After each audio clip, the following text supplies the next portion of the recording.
त्यावेळेला बायकांना शिक्षण नव्हतं ना, हम्म. चूल आणि मूल मूल. बस.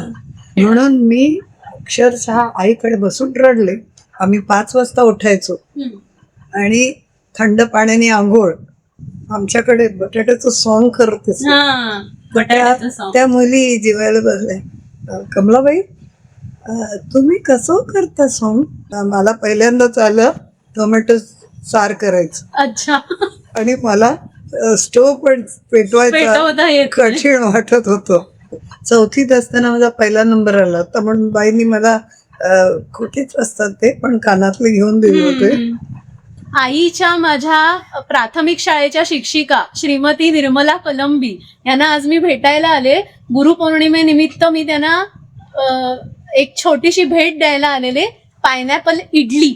तुम्हाला शिक्षकाचं किंवा शिक्षिकेचं विद्यार्थ्याच्या आयुष्यात काय महत्व असतं असं तुम्हाला काय वाटतं, म्हणजे विशेष काय वाटतं त्याच्याबद्दल? माझ्या एका संग्रहामध्ये, कवितेच्या संग्रहामध्ये जे काही लिहिलं होतं शिक्षकांविषयी, एकदा असा प्रसंग आला आणि त्यांनी मला सांगितलं की शिक्षकांविषयी तुम्ही जे लिहिलंय तर काय शिक्षक म्हणजे काय सेलिब्रिटी आहेत का? हम्म. आणि मला ते झोंबलं, हम्म. वाईट वाटलं.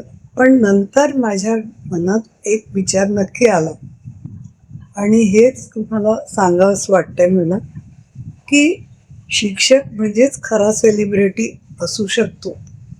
त्याचं कारण सगळं जगच शिक्षकाकडूनच पुढे जातं. हम्म. मग तो प्रोफेसर असो, डॉक्टर असो, वकील असो किंवा कोणी साधू संत असो, शिक्षक विद्यार्थ्यांना घडवतात. हम्म. म्हणजे तेच नाही का सेलिब्रिटी. सेलिब्रिटी म्हणजे पिक्चरमध्ये, नाटकामध्ये, सिनेमामध्ये चांगलं काम करतात त्यांना नक्कीच नाव दिलं पाहिजे बरोबर. चांगला. हम्म. शिक्षक हा एका दृष्टीने सेलिब्रिटीच आहे. हम्म. हम्म. त्याच्यामुळेच ते जग पुढे चाललंय, चालेल. पुढे शिकतंय. बरोबर. हम्म. माझी आई तुमची विद्यार्थिनी होती, तर ती एक विद्यार्थिनी म्हणून कशी होती? अशा काही विद्यार्थिनी चांगल्या, त्यातली ती माझ्या आठवणीतली एक आहे. तिची मोठी बहीण वीणा आणि मग ही सुवर्ण. तुझी हम्म.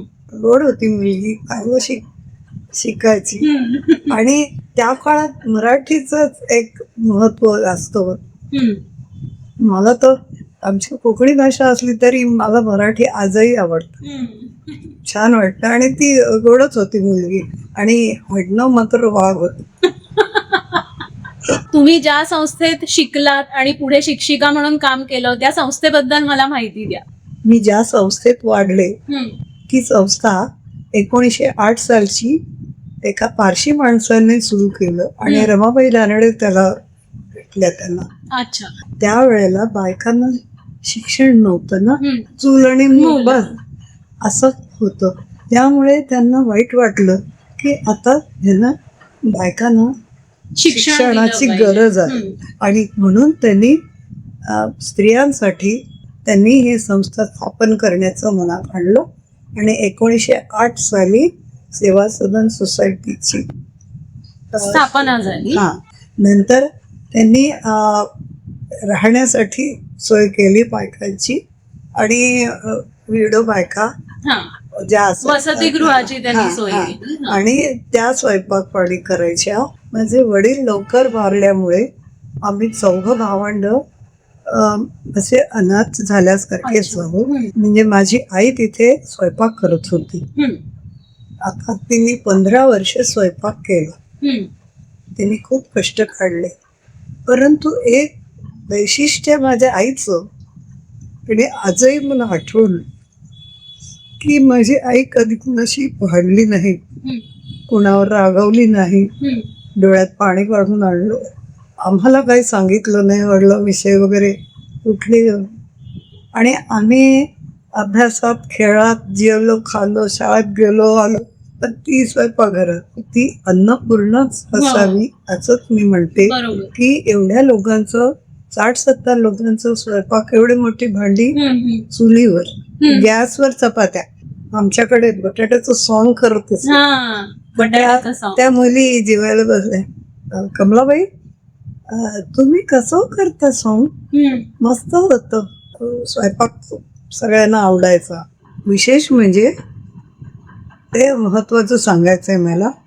काही जण आमच्यासारखे विना पैसे राहत होते, काही जण अर्धी फी, काही जण पूर्ण फी. तर जेवायला बसताना मेट्रांपासून बिना पैशानी जे आमच्यासारखे सगळ्यांना एकच जेवण, ABCD नाही. असं नाही. हा, त्या सगळ्यांसाठी एकच आणि- जेवण हो. होणार आणि ते सगळ्यांनी खायचं. आणि पहिल्या सकाळी चहा असायचा, नंतर त्यांना वाटायचं की मुलींना भूक लागत असेल, मग रात्रीच्या चपात्या ते जास्त करून ठेवायच्या आणि त्या सकाळी गरम करून एक एक चपाती आणि चहा पेल्यातनं. पण ते सुद्धा बरंच छान वाटायचं. चहात चपाती बुडवून खायची. आम्ही 5 वाजता उठायचो आणि थंड पाण्याने आंघोळ, काय आणि राधाबाई होते ना, ते काय करायच्या, हातात एक पट्टी घ्यायच्या आणि हातात घंटा, आणि 5 वाजले की वाजवायची घंटा वाजून सगळ्यांनी हा. उठवायचं. आणि कोण नाही उठलं तर त्याला पट्टी. कुठलाही ऋतू असो, म्हणजे थंडी, पाऊस, उन्हाळा. कधी पण 5 वाजता उठायचं आणि मश- थंड पाण्याने हा, आंघोळ, आणि मशेरी करून. मशेरीने दात घासायचे आणि थंड पाण्याची आंघोळ. 6 वाजता प्रार्थना, तेव्हा डोळ्यात झोप असायची. झोप असायची. परंतु पण मी कधी मला पट्टी द्यावी लागली नाही. मी वा. बेल झाली की मी पटकन उठायची. नंतर 9 वाजता बेल, आम्ही बेल कधी होते वाट बघायचो.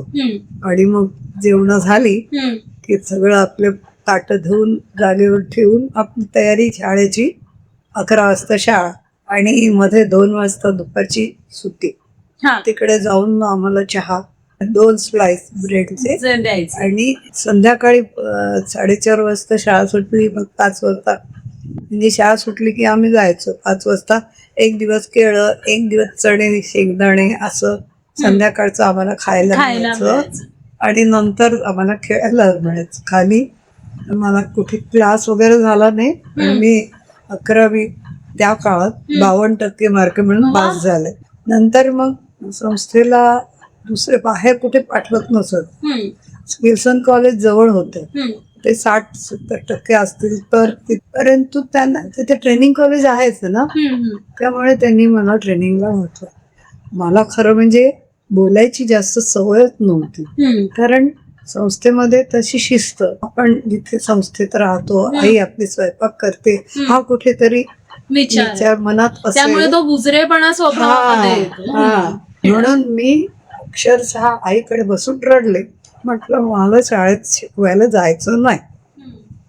पण आईने मला समजूत माझी काढली, काही होत नाही, तुला जमेल. आणि मग विचार केला आपल्याला दुसरं पर्याय नाही, त्यामुळे मग मी तयार झाले. आणि नंतर मग पाठ असायचे.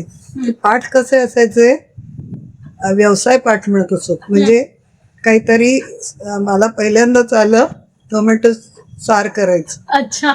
आणि मला स्टोव पण पेटवायचा कठीण वाटत होतं. तेव्हा अशा वेळेला मी टोमॅटोचं सार करायला मुलांना शिकवलं. नंतर मग त्याची किंमत काढायची, म्हणजे गणित झालं. ते टोमॅटो कुठे होतात वगैरे, त्याची लागवड कशी करतात असं. नंतर त्याच्यात इतिहास, भूगोल कसा करता येईल ते विषय, ते शिक्षक आम्हाला मार्गदर्शन करून ते करायचे. व्यवसाय करून मग त्याच्यावरनं विषय मुलांना शिकवायचे. आणि सूत कातायचं ते त्यांचं होतं ना गांधीजींचं, त्यामुळे ते गांधीजींच्या विचाराने आम्हाला हे सगळं. पण कसं मी म्हणत शिकले आणि 60% मार्क मिळून पास झाले. त्यांनी मग मला पहिलीचा वर्ग द्यायला सांगितलं. माझं अक्षर चांगलं आहे म्हणून फळ्यावर मोठ्या अक्षरात लिहायचं. माझं ड्रॉइंग चांगलं आहे म्हणून चित्र काढायचं. मग ड्रॉइंग काढायला मुलांना द्यायचं. कविता, गाणी शिकवायची. असं असल्यामुळे ती मुलं पण रमायची आणि मला पण बरं वाटलं. असं करीत मग पहिलीचा वर्ग. ही पद्धत अशी होती आमच्या शाळेत की पहिलीला तीच शिक्षिका दुसरीला, तीच तिसरीला, चौथीपर्यंत हम्म, असं प्रायमरी शाळेत. हम्म. आणि मी चौथीपर्यंत तोच वर्ग न्यायचा, तोच वर्ग मी दुसरीला नेला. हं. नंतर काय गंमत झाली, आमच्या शाळेमध्ये हायस्कूल सुरू करायचं चाललं. हम्म. संस्थेने ठरवलं की एक वाढवायची शाळा. शाळा वाढवायची, हम्म. पण त्याच्यासाठी कार्यक्रम ठेवले.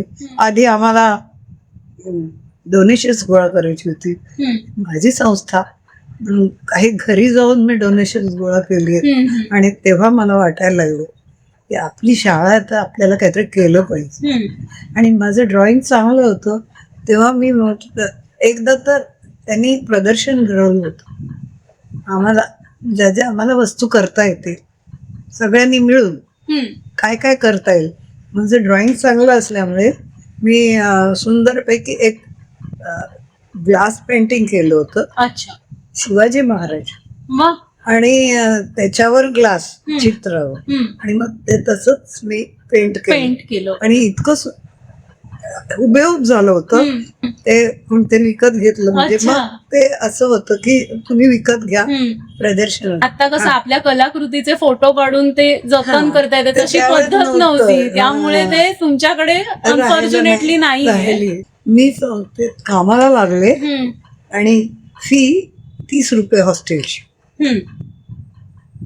आणि राधाबाई तिकडे ज्या मुख्य होत्या त्यांना ना खूप आनंद झाला बाईंना की मी अगदी पहिलीच्या वर्गापासून ट्रेनिंग कॉलेज पर्यंत 12 वर्षात एकही वर्ष माझ्याकडे गेलं नाही आणि मी पास झाले आणि पुन्हा कामाला लागले. तर बाईंना खूप आनंद झाला.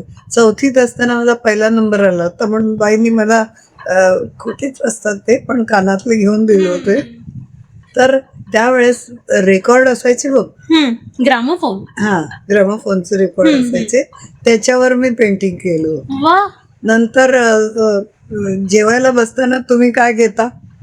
Table mat. हा, करेक्ट. टेबल मॅट वर मी पेंटिंग केलं होतं. अच्छा. असं सगळं काही काही आठवतं.